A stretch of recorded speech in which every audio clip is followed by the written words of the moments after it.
해놓고 위에는 정리를 기가 막히게 잘 해놨던데. 댓글에 보니까 어느 분인지 모르겠는데 말씀 요약을 정말 잘 해놨더라고. 근데 마지막에 도저히 이해가 안 된다고 써놨는데 듣다 보니까 목사님 말씀 듣고 그 댓글을 해놓은 거 보니까 김기대 집사님 카톡에 올려놨더라고요. 근데 요약은 기가 막히게 복음을 잘 해놨는데 마지막에 나 도저히 이해가 안 된다고 그렇게 써놨더라고요. 어떤 분이 목사님 댓글에. 예, 제가 다 읽어봤고 소리가 왜 울리죠? 그분이 댓글을 많이 달았어요. 많이 달았고 들어가셔서 뭐 시간 나시면 한번 읽어보시면 좋을 것 같아요.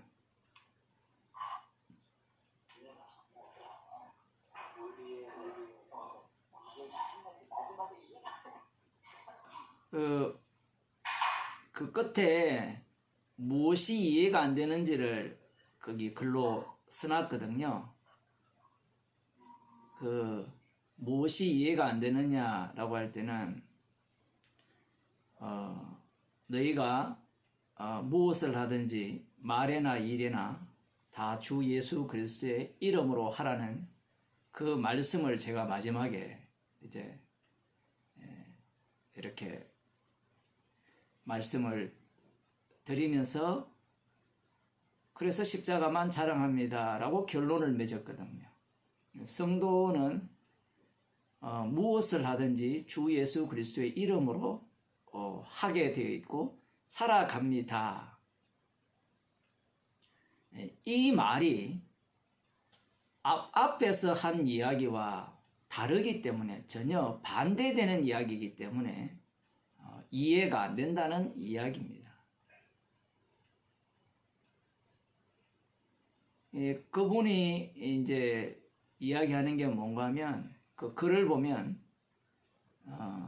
이 십자가 복음을 엄청 많이 오랫동안 들은 사람이에요. 그 글 내용을 보면 우리들이 알고 있는 그 수준은 다 안다라고 보시면 돼요. 그래서 글을 읽고 이렇게 상대를 이렇게 보실 때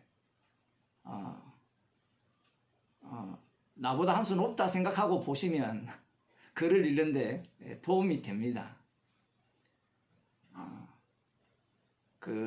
그분이 이제 글 속에는 저는 그분이 누군지 모르는데 그 글 속에 그렇게 이제 그런 것들이 보인 거고 그분이 갖고 있는 그 신앙이라고 해야 될까요?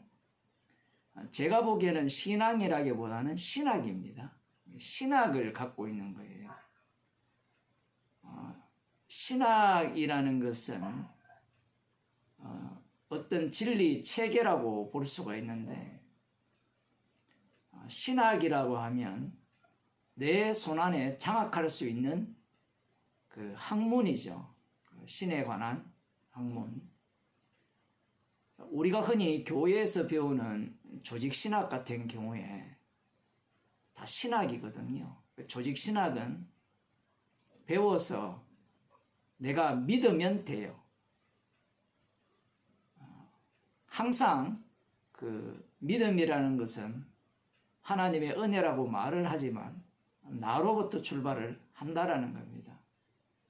그 이유가 무엇이냐라고 할 때는 인간은 이해가 되지 아니하면 믿지 않거든요. 물론 삼위일체는 이해가 안 되니까 무조건 믿으라 그러지만 그 부분은 예외 조항으로 이렇게 버려두고요. 나머지 부분에 있어서는 인간이 얼마든지 이해가 되고 납득이 된다라는 그런 입장에서 신학을 만들었죠. 거기에서 바탕을 두어서 이제 신앙 고백이 나오고요. 신앙 고백이라는 것은 내가 인정하고 내가 그것을 믿는 바를 이렇게 고백하는 그러한 내용입니다. 그래서 가르치고 듣고 배워서 거기에 동의를 하면 구원을 얻고 하나님의 나라 백성이 된다는 그러한 어떤 신학이라고 볼 수 있습니다. 성경을 해석을 할 때 그 십자가 중심이라고 이렇게 말을 하잖아요. 그러면 십자가 중심이라고 얘기했을 때는 분명히 정답은 있는데 정답이 없음이 돼요.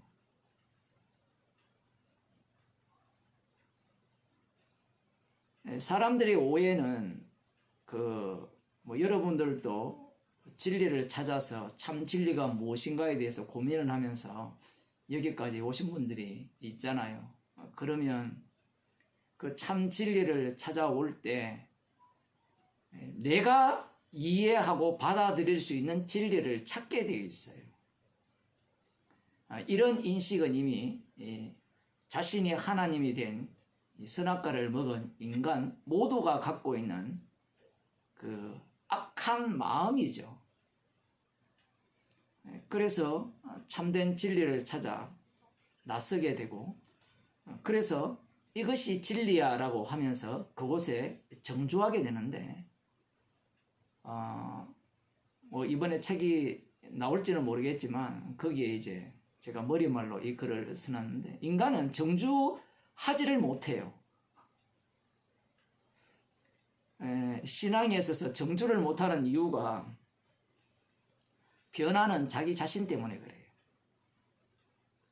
그래서 많은 사람들이 진리를 찾아오지만 변하는 자기 자신으로 인하여서 또 다른 진리를 찾아가죠.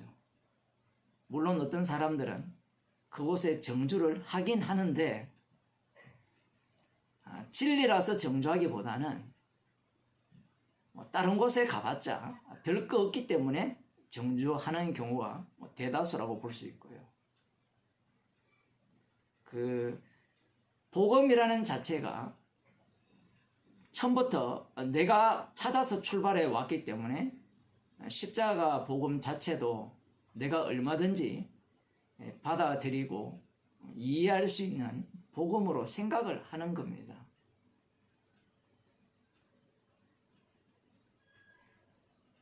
그러한 생각 자체가 문제가 되는 거죠. 그래서 성경 말씀을 읽게 되면 성경 말씀 자체가 서로 모순되는 내용으로 가득 차 있거든요. 앞뒤가 안 맞아요. 어제도 제가 밤에 그런 설교를 했습니다마는, 안식일을 지켜라, 안식일을 더럽히는 자는 반드시 죽여라, 이렇게 명을 내리셨잖아요. 그러면 그 말씀대로 살아가는 자를 칭찬을 해야 되잖아요. 안식일 날 38년 된 병자를 예수님께서 고치셨을 때 유대인들이 안식일을 범한다라고 하여서 예수님을 핍박하죠. 안식일 규례에 대한 내용을 들여다보면 이 유대인들의 예수님에 대한 핍박은 하나님의 뜻에 부합한 겁니다. 우리들은 성급하게 예수님이 하나님의 아들이니까 예수님 편에 서서 그들의 행위를 지적하고 악하다, 안식일의 본뜻을 모른다라고 말할지 모르지만, 그들 입장에서는 안식일을 지키라는 이 율법은 영원한 약속이고요. 그러하기 때문에 이것을 깨는 자는 영원한 언약에서 제거된다라는 사실을 누구보다도 잘 알고 있는 그들입니다. 그래서 그들은 안식일을 자기의 목숨같이 지키는 거죠. 할례 언약은 이미 태어날 때부터 한 자들이고, 그러하기 안식일 날 예수님께서 안식일을 범하라고 지시를 내렸기 때문에 그들은 예수님을 핍박하고 마지막에 예수님을 십자가에 못 박아 죽이는 겁니다. 그들은 율법을 주신 이유가 유대인들, 이제 남은 자들이잖아요. 천국에 들어갈 남은 자들. 그들이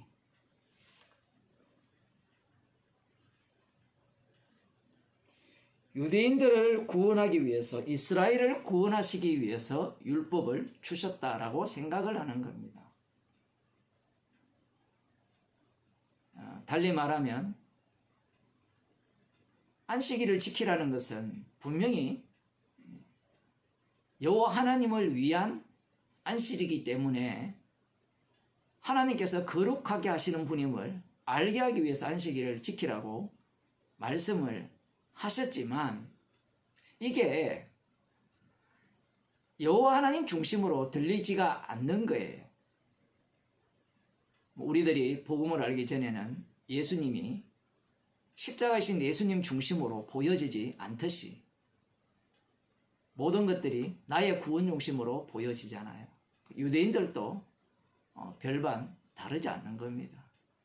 그리고 안식일을 지켜라, 그렇지 않으면 죽여라는 이 모든 말씀, 그 말씀에 해당되는 모든 내용들이 처녀가 잉태하여 아들을 낳을 것인데 그 아들의 이름이 예수라 하죠. 임마누엘로 이 땅에 오신 분인데, 그분을 증가하는 말씀이라고는 그들 입장에서는 상상할 수 없었던 겁니다.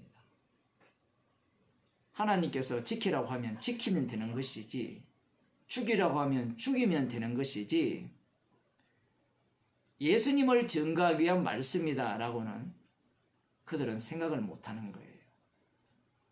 이전에 자기들의 조상들이 안식일을 지키지 않았기 때문에 심판을 받았거든요. 결국 이들이 안식일을 지키는 이유는 심판을 면하기 위함입니다. 이러한 모든 일들을 주님께서 아시고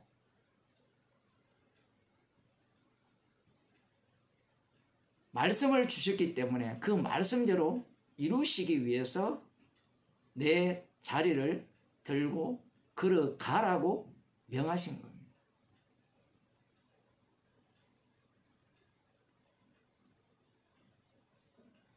우리가 보기에는 누가 안식일을 범했습니까? 예수님이 안식일을 범하셨죠. 이렇게 이야기하면 유대인들이 안식일 규례를 오해했다라고 설교 시간에도 그런 얘기를 했지만, 반박을 하겠지만 예수님께서 그런 지적을 하지 않으세요. 왜냐하면 이 종말 때의 악의 모습은 어떤 식으로 드러내느냐라고 할 때는, 율법의 의로는 흠이 없는 자의 모습으로 악의 실체가 드러나게 되어 있습니다. 하나님께서 말씀을 주심으로 말미암아 그 말씀대로 살아가죠. 그렇게 살아가는 것이 악하고 음란한 세대의 표준 모델이 되는 겁니다. 그것을 위하여 여호와 하나님께서 안식일을 지키라고 명하셨죠. 여기에서 문제가 무엇인가 하면, 예수님께서 아버지께서 일하시니 나도 일한다라고 말씀을 해버립니다.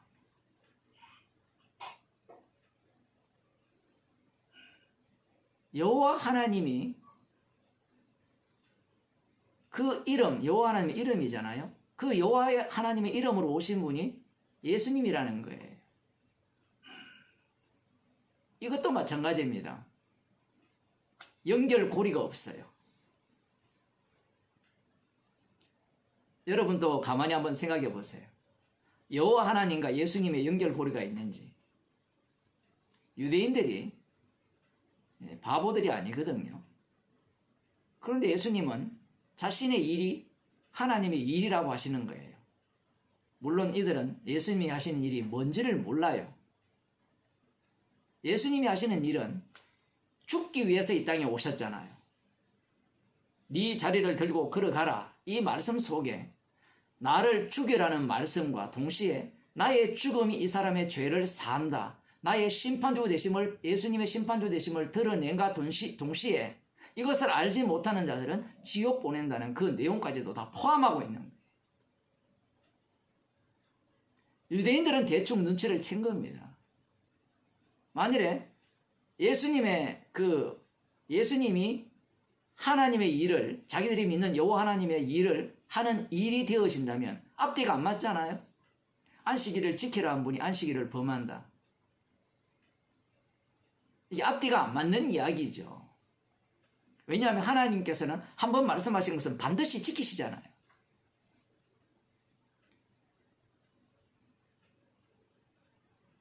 하나님께서 약속하신 것은 반드시 지킨다라는 그 언약을 숭배하는 사람들이 꽤 있죠. 좀 공부를 좀 꽤 한다 하는 사람들. 이런 모순되는 얘기를 못해요. 안 맞거든요, 앞뒤가. 그러니까 대충 끼워 맞추는 거예요. 유대인들 입장에서는 예수님께서 하신 이 말씀, 행동하신 것, 안식일을 범한 것과 아버지께서 일하셨으면 당연히 어떤 식으로 일을 해야 되죠? 아버지 말씀에 합당하게 일을 해야 되죠. 안식일을 지켜야 되죠. 물론 본문에서는 하나님과 동등으로 여겼기 때문에 그들이 예수님을 죽인다라는 내용이 나왔지만, 만일에 이 일을 하지 않게 예수님께서 명하셨다면 어떨까? 그러면 이들은 예수님의 말씀이 얼마든지 받아들일 수 있는 말씀이 되는 거예요. 자기들도 하나님의 아들이잖아요. 그러니 자신들은 하나님께 그 율법에 맞추어서 안식일을 지키고 범하지 않고 범하라고 예수님께서는 지금 계속해서 사람들을 미혹을 하는 거잖아요. 안식일을 범하라고. 그러하기 때문에 이 예수님을 이들은 죽이려고 하는 겁니다. 하나님과 동등으로 삼았다라는 이 말씀 속에는 어떤 의미가 담겨 있냐라고 할 때는 아버지께서 일하시니 나도 일한다. 그 요한복음 5장을 보면 그렇게 나와 있죠.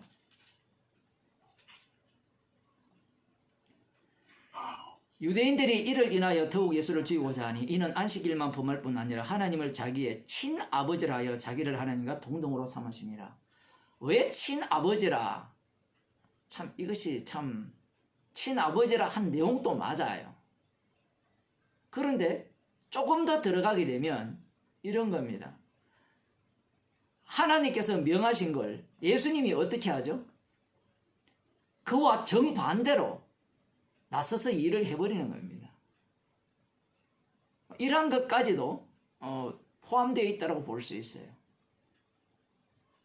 결국 이들은 예수님을 죽이려고 하는 겁니다. 그리고 이들이 하나님을 친아버지라 나 외에 다른 신을 섬기지 말라는 그 10계명 중에 1계명이 그러하잖아요. 그런데 예수님이 하나님과 동등이라면 예수님을 성결하가 되거든요. 이것은 그 신명기에 나오는 거짓 선지자의 분별을 하는 데 있어서 어떤 기적과 표적을 행하더라도 다른 신을 섬기자 하면 그런 거짓 선지자다. 이렇게 알려주신 내용이 있어요.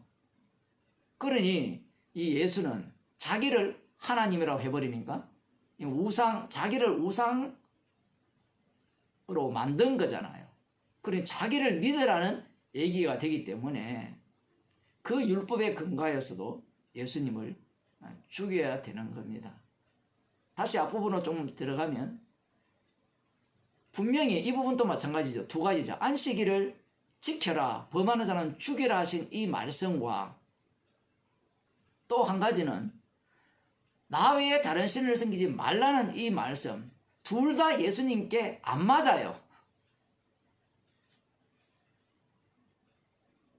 우리들이야 성부 성자가 하나이시다 이렇게 우길지 모르지만 여호와 하나님과 예수님은 분명히 다르죠. 아버지와 아들, 신이 아버지와 아들로 계셨다? 이런 내용이 구약에 없어요. 그들 눈에는. 앞뒤가 전혀 맞지 않는 겁니다. 우리들은 교회를 다니기 때문에 그 세뇌당했죠. 세뇌당했으니까 성경을 읽으면서 그게 앞뒤가 맞다라고 우기고 있고, 이와 달리 유대인들은 그들이 엉터리라고 우리가 지금 주장하고 있을지 모르지만 유대인들이 훨씬 더 합리적이고 논리적이라는 사실입니다. 그리고 이들은 철저하게 말씀에 바탕을 두고 있는 거예요. 말씀을 주신 분이 예수님이라면 예수님이 안식일을 범하면 됩니까? 안 됩니까? 범하지 말라는 분이 범하면 돼요? 안 돼요? 안 되죠. 그런데 예수님께서는 안식일을 범한 겁니까? 완성하신 겁니까? 완성하셨죠. 안식일의 주인이 누군지를 증거하셨어요. 그 인간의 눈에는 이것이 안식일을 범한 것으로 보이는 거예요. 진짜 이 일은 아버지께서 하시지 인간들이 하지 않는다라는 말씀을 하시기 위해서 안식을 주신 거예요.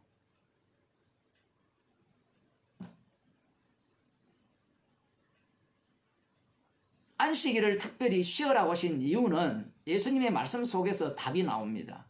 아버지께서 일하셔서 너희를 구원하시고 너희를 축복하신다. 뭐 유대인들을 향해서 얘기를 하자면 조금 더 들어가게 되면 이 아버지의 일을 통하여서 안식을 주신다라는 이야기입니다. 자기들이 6일 동안 열심히 일했기 때문에 안식을 얻는 것이 아니고, 약속의 땅에 들어가서도 마찬가지죠. 그곳에 들어가서 안식을 얻는 것도 그들이 열심히 일했기 때문에 안식을 얻는 것이 아니라 하나님께서 일하셔서 안식을 주시는 거예요. 물론 이스라엘 백성들은 이러한 내용을 알지 못하는 겁니다.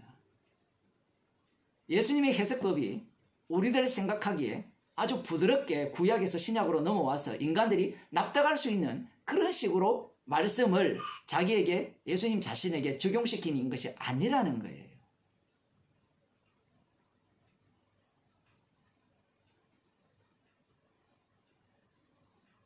이런 말씀뿐만 아니라 동시에 아까 이제 댓글 다신 분이 그렇게 뭐 이해가 안 된다 이렇게 말을 했죠. 그래서 성경은 우리에게 이해하라고 주신 말씀이 아닙니다. 1차적으로 우리에게 이해하라고 주신 말씀이 아니라 사람들은 이해하려고 하죠. 말씀을 배우고 듣게 되면 성령께서는 우리를 말씀 앞에 죄인을 만드시죠. 그 이해해서 자기가 믿으려고 하기 때문에 계속해서 이해하려고 애를 쓰는 겁니다. 그러면 목사님, 이해하는 것이 나쁜 겁니까? 지금 이 질문의 논점이 완전히 다르죠. 대화가 안 되는 거예요. 이렇게 얘기를 하면.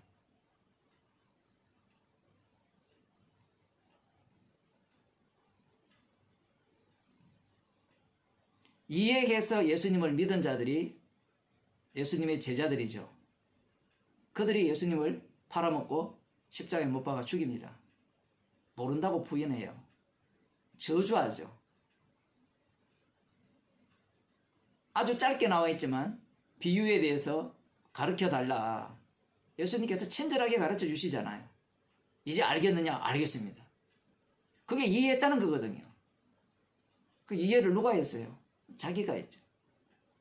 자기가 이해했기 때문에 그 말씀을 공격하게 되어 있는 겁니다. 지금도 별반 다르지 않죠. 제가 설교를 모순되는 얘기를 했기 때문에 뒷부분만 빼버리면 그 앞부분에서는 충분히 공감이 되는 부분이거든요. 우리는 무슨 일을 하든지 주님을 위해 할 수 없는 죄인이다. 그 말은 뭐 전적 타락한 인간이라 뭐 칼빈주의 쪽에서도 받아들일 수 있는 내용이거든요.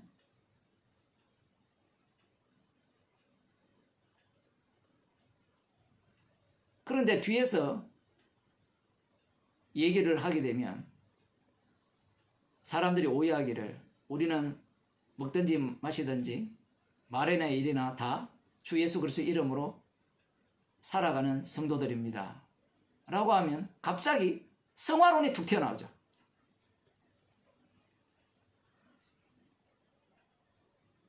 그 성화론자들이 주장하는 용어를 안 쓰는 것이 복음이 아니에요. 사람들은 그런 용어를 쓰면 마치 비복음이라 이렇게 생각하는데 그건 지가 만든 신학이에요. 그러면 성경에 있는 말씀을 아무것도 하지 말아야 되죠.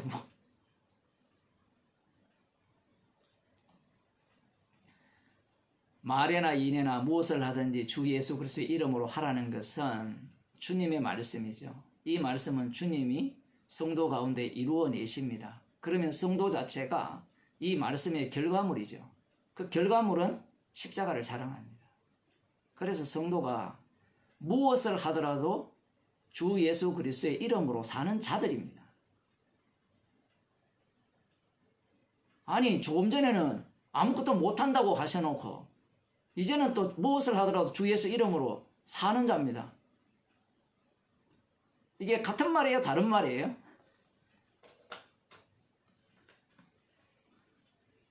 정답을 찾는 사람들은 십자가의 능력 속에 살려지는 인생을 원하는 것이 아니라 내가 정답을 찾고자 하죠.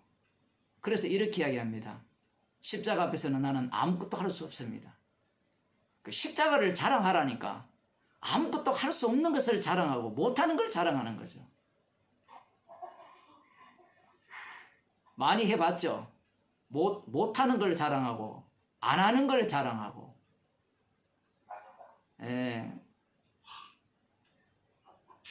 죄인입니다. 이걸 자랑하고 십자가의 피를 자랑하라고 주님이 우리를 죄인 만드는 거거든요. 그 피를 자랑하기 위한 죄인 만들기가 말에나 일에나 모든 일에 주 예수 그리스도의 이름으로 하는 일이 되는 겁니다. 이런 세세한 설명까지 하지 했는지 모르겠지만 잘 기억이 안 납니다만 녹취하신 분은 다 기억하시겠죠.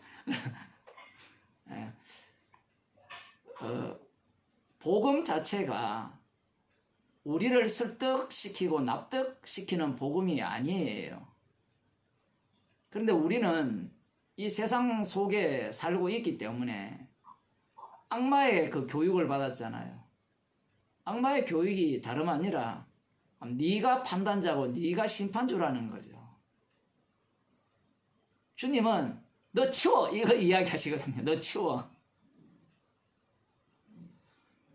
지난주 제가 선지자들 얘기를 하면서 오늘 또 선지자를 좀 얘기할 건데 선지자와 그 선지자를 대적하는 그 왕들과의 차이점이 뭐라고 말씀드렸습니까? 왕들은 하나님이 기름 부어서 세운 왕이잖아요. 다윗의 등불이라는 것이 있으니까. 성전도 마찬가지고 성전도 자기들 마음대로 지은 성전이 아니라 여호와 하나님의 윤허를 받아서 다윗은 피를 많이 흘렸기 때문에 짓지 못했지만 다윗이 모든 건축 자재를 준비하였고 솔로몬이 그 성전을 지었잖아요. 그러기에 이 성전은 하나님께서 허락하신 성전이고 그렇게 되는 순간 무엇을 사수하겠습니까? 성전을 사수하겠죠. 목숨 걸고 지키게 되어 있습니다. 그러면 왕권은 어떨까요? 우리는 구약 성경을 읽으면서 왕들이 악하다라고 하지만 우리 자신에게 적용해 보면 복음 전하는 이 목사가 사라져야 돼요? 계속 있어야 돼요? 여러분이 앉아있는 그 장소가 계속 있어야 돼요? 사라져야 돼요? 우리 집은 없어지면 안 돼. 내 교회는 없어지면 안 돼. 라고 하는 순간 누구를 죽이게 되는가 하면 선지자를 죽여버립니다. 그게 우리가 볼 때는 관람자로 보기 때문에 저들은 특별히 악했다라고 생각할지 모르지만 특별히 악한 것이 아니라 첫째 아담에 있는 모든 자들의 모습이에요. 그 모습이 뭔가 하면 하나님을 등에 업어서 나는 망하면 안 돼, 이 얘기예요.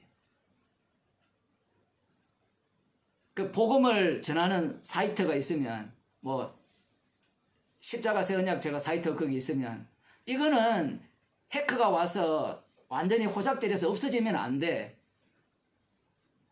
주님이 그들을 통하여서 없어지게 하신 것에 감사해야 되는데, 그걸 사수하려면 그것을 무엇으로 만든 거예요? 나의 우상으로 만든 거죠.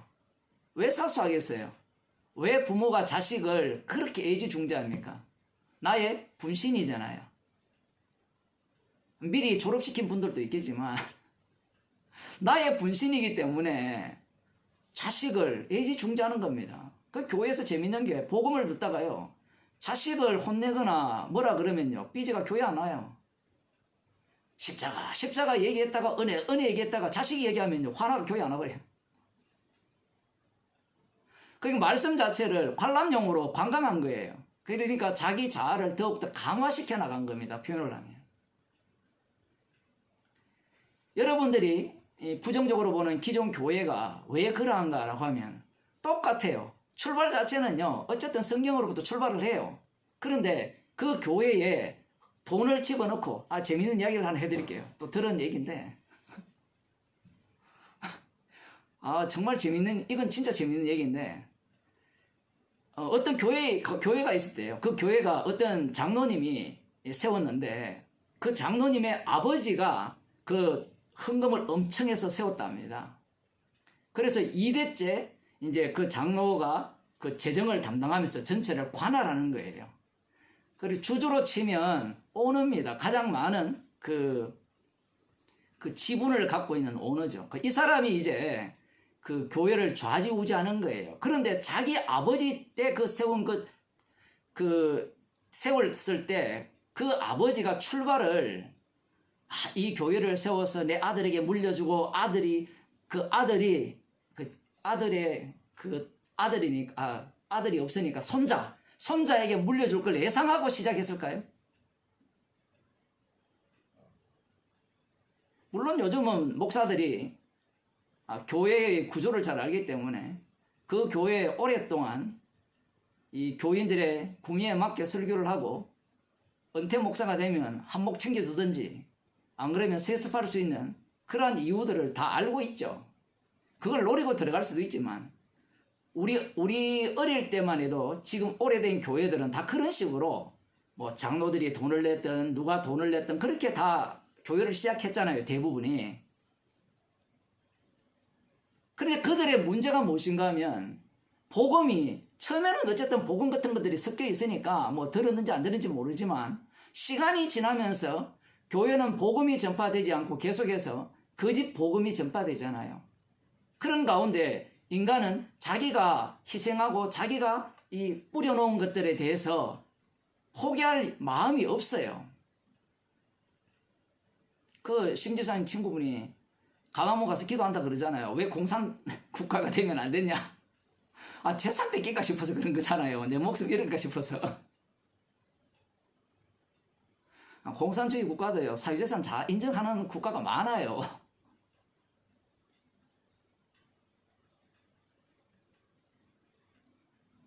그런 어떤 자기를 위한 거죠. 내가 뼈 빠지게 일하여서 한 것들을 포기 못하는데, 거기에 이제 하나 더 덧붙여지는 게 무엇인가 하면, 우리 아버지 장로가 이 교회를 세울 때 주님께 헌신하여서 세웠다라는 거죠.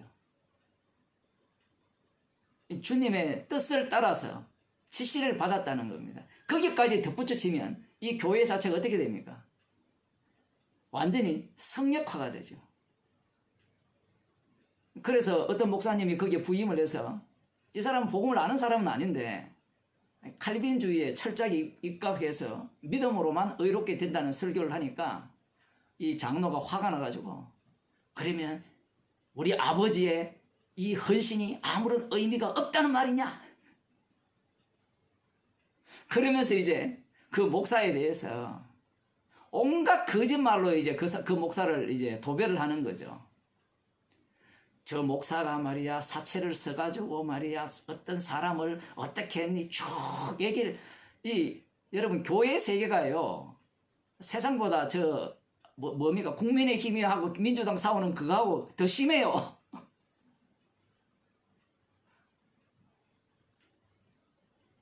이전에 제가 그 교회에 있을 때도 마찬가지였거든요.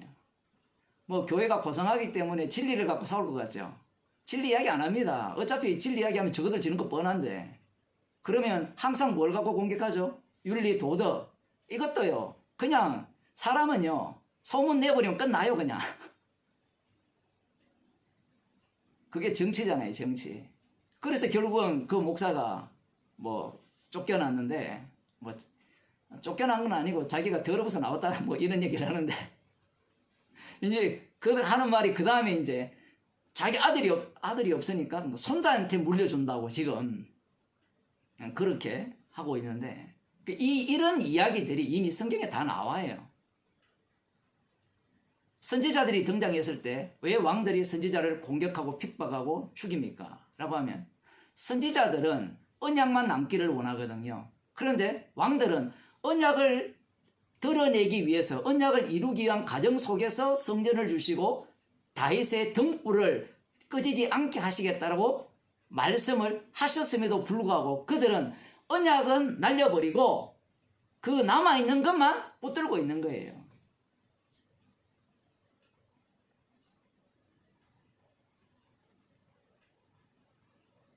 우리들도 마찬가지입니다. 복음 전하는 교회는 영원하라. 이거보다 악마적인 게 없어요. 날마다 주님이 흩으시고 다시 모이게 하시는 이유는 복음을 전하기 위한 교회이기 때문에 그래요.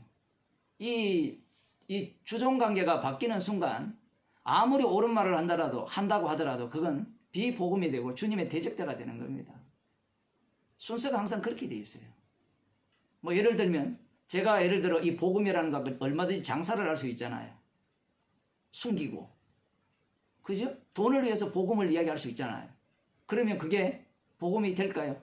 물론 그 사람은 지옥 보내고 그 복음을 통해서 주님은 일할 수도 있겠죠. 마치 발람 선지자처럼 자기는 하나님의 뜻을 외치고 지는 지옥 가는 그러한 꼴이 거기에 그대로 드러나는 겁니다. 사소하려고 하죠. 계속해서. 주님은 깨려고 하는데. 그래서 진리를 찾아서 진리를 알면 이해되고 받아들여서 그것을 결국은 나의 구원. 말로는 구원이 아니라고 이야기를 하지만 십자가가 이해가 안 되잖아요. 여러분 십자가가 이해가 돼요? 하나님의 아들이 십자가에 못 박혀 죽으셨다. 이게 이해가 되는 겁니까? 그 피가 우리의 죄를 용서하신다. 이걸 뭐 어떻게 이해해요? 이런 것 하나도 이해가 안 되는 부분이거든요. 근데 인간들이 희한해요. 그거는 이해는 안 되면서 그거 믿는다 그러면서 다른 거 이야기하면 다 이해되도록 믿으려고 하는 거죠. 모든 말씀이 십자가를 전가하는 말씀인데 십자가를 전가하는 말씀으로 보지 않기 때문에 그렇습니다. 그래서 제가 어젯밤에 설교로 우리의 모든 삶, 이 세상 모든 만물이 십자가를 전가하기 위한 하나의 도구들일 뿐입니다. 도구라고 하니까 좀 거창한 것 같은데 안개예요, 안개. 모든 것들이 안개예요. 창조된 피조세계 자체도 마찬가지입니다. 이 광활한 우주조차도 없어져요. 새하늘과 새 땅으로 다 바뀝니다. 저거들 입장에서 생각하면 이 광활한 우주를 어떻게 없애고 새롭게 만드느냐. 주님에게는요, 말씀 한마디면 끝나요. 그게 안 믿어지거든요. 저거들은 눈에 보이는 게 다기 때문에. 그게 왜 그런가 하면 자기 중심으로 모든 우주를 보기 때문에, 십자가 중심으로 우주를 보는 것이 아니기 때문에 그러한 겁니다. 성령을 받아야만 그게 가능한 일이죠. 그래서 말씀을 듣는 태도라고 할까요? 복음 앞에 우리는 죄인으로 드러나면 감사하고 십자가로 인하여 감사하면 되는 그런 성도들이 있죠. 여러분이 성경을 꼼꼼히 읽어보면요, 그 앞뒤 안 맞는, 이해 안 되는 내용이 한두 가지가 아닙니다. 아무리 읽어봐도 이해 안 돼요. 아, 목사님 그래도 십자가 중심으로는 이해가 되지 않습니까? 십자가 중심으로 이해가 안 되고요, 십자가 중심으로 우리는 들어가면 죄인이 되고 주님의 죽으심만 돋보이게 되는 겁니다. 십자가조차도 이론으로 만들기 때문에 문제가 발생하는 거예요. 그러면 목사님 뭐 복음을 전하면 다 이론이 안 됩니까? 이론이 다 되죠. 인간은 모든 것을 족족 다 끌어당겨서 다 이론으로 만들어내니까. 그거야 뭐 인간들이 취미생활이니까 어떻게 하겠습니까? 그리고 인간이 언어를 전할 때, 복음을 전할 때 그 방식은 다 그런 방식 외에는 없잖아요. 그런 방식을 통하여서 주님께서는 성령께서 일을 해버리죠. 다른 라인으로 일을 하는 겁니다. 이것은 구약적으로 보면 제사를 성전에서 드리는데, 재밌는 것은 죄는 하늘에서 용서를 해요. 그 열왕기상 8장에 보면 나옵니다. 솔로몬이 성전을 향하여 기도하면, 성전을 향하여 기도하면 그곳은 여호와 이름이 계시죠. 그 여호와의 이름은 자기 죽음을 담고 있는 이름인데 용서를 어디서 하는 거고, 하늘에서 들으시고 죄를 사해달라 이렇게 이야기를 해요. 솔로몬이 알고 했는지 모르겠는지 모르지만 어쨌든 본인은 정인일 뿐이기 때문에 그렇게 하는 거예요. 제사 드린다고 죄가 용서되는 것이 아니죠. 그게 민수기 10장에 나옵니다. 죄 용서함은 다른 루트가 따로 있는 거예요. 그러면 제사 안 드리도 죄 용서받을 수 있습니까? 라고 하면 그건 또 안 돼요. 인간들은 계속해서 잔머리를 굴리는데 그 잔머리에 주님이 절대로 놀아나지 않습니다.